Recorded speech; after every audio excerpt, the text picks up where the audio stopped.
It's very possible we may see a delay of the NVIDIA RTX 50 series GPUs. Before, we thought they were going to come at the end of this year. I mean, it's been a while since the RTX 40 series, like the 4090 launched. But remember, something like the 4080 Super just came out earlier this year, around, right in the beginning of the year. So RTX 50 series, we've seen some spec leaks. The 5090 looks absolutely insane with 32 gigabytes of VRAM, and the 5080, 400 watts, still 16 gigabytes of VRAM, but maybe faster than a 4090. That's going to be very interesting to watch. There's some rumors that we may only get an announcement in January, maybe CES 2025. That would mean that a release would come hopefully soon after, maybe end of January or February. Who knows how NVIDIA is going to stagger it. Remember, in the AI data center sector, they had some delays with their Blackwell GPUs, and those are a lot more profitable than their gaming products. Just like AMD and every other company, they're focusing on the data center. That's where they make a lot of money. Unfortunately for gamers, it means that we have to wait until whatever they have is ready. And of course, they're going to prioritize Blackwell GPUs for data center instead of whatever's going to go into the gaming GPUs. If you look at the 5090, it looks like basically a workstation GPU. 32 gigabytes of VRAM, 512-bit memory bus, GDDR7. I mean, it's pretty crazy. And all of the CUDA cores that it has, 600 watts. That seems like a workstation GPU if I've ever seen one. What game and resolution is going to take advantage of 32 gigabytes of VRAM? It makes the 5080 look like the real gaming top tier product, even though they say that the 5090 might be 50 to 70% better than the 4090, and the 5080 maybe only 10% better than the 4090. And now let's hear a word from our sponsor, VIP-CDKdeals.com, a Windows Pro CD key. Add to cart, you put in code CC20. This will also work on Windows 11. You want to go into your settings in Windows, change and adjust your CD key, click activate, and now let's go back to the video.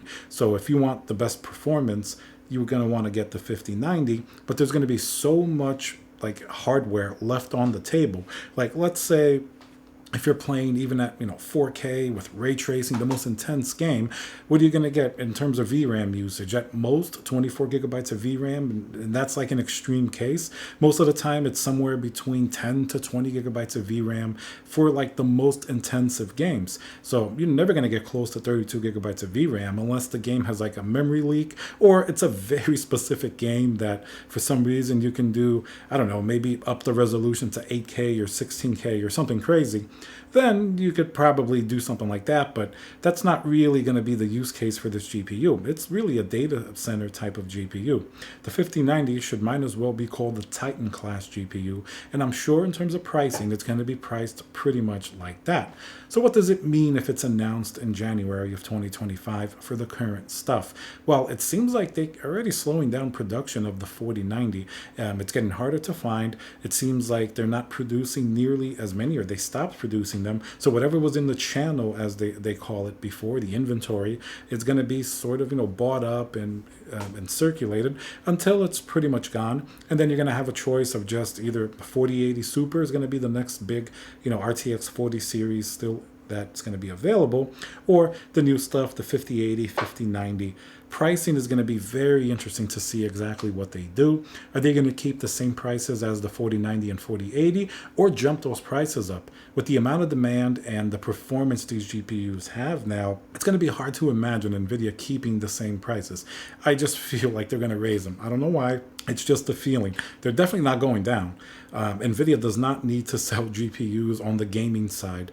They're selling so many AI and data center GPUs. I don't think they're going to drop prices down at all. If we see a $999 5080 instead of $1199, that's going to be probably the best we'll get. Same thing with the 5090. If it's $1599 instead of $1999 or $2499, that's going to be the best case scenario. I don't think it's going to be the same base MSRP as last generation, like especially the 5090, 32 gigabytes of VRAM with that many CUDA cores. With these type of specs, this is a workstation GPU, so I think they're going to price it accordingly, probably at least $2,000 and up, meaning it's only for very, very enthusiast gamers that want the absolute best. And then everybody else, 3D content creators, AI, machine learning, that's going to be like the dual role of that GPU. A little bit gaming, but mostly for other things. Think of how much of the hardware you're wasting when you're playing games with it, all of the VRAM and everything else. That's basically what's left on the table. With a 5080, if you're playing a game, you can easily get to 16 gigabytes of VRAM. If you're playing 4K with ray tracing and high textures, a lot of games will certainly do that for you. Some will even go up to the 4090's 24 gigabytes of VRAM. And like I said, unless it's a specific use case, 32 gigabytes of VRAM is massively overkill right now for gaming GPUs. And sure, probably very future-proof, but the people who buy 5090s aren't worried about future-proofing. They want the best performance now, because when like a 6090 comes out, they'll just get that for future-proofing, and that's going to make the 5090 less. Not obsolete per se, just like the 4090, still a great GPU even next year. You can play pretty much anything on it, and it's still going to perform really well. But as games get more intensive, you eventually do need to upgrade to take advantage of whatever new technology that GPU has. With, a lot of games are doing, super scaling. DLSS 3 is a really big thing with frame generation.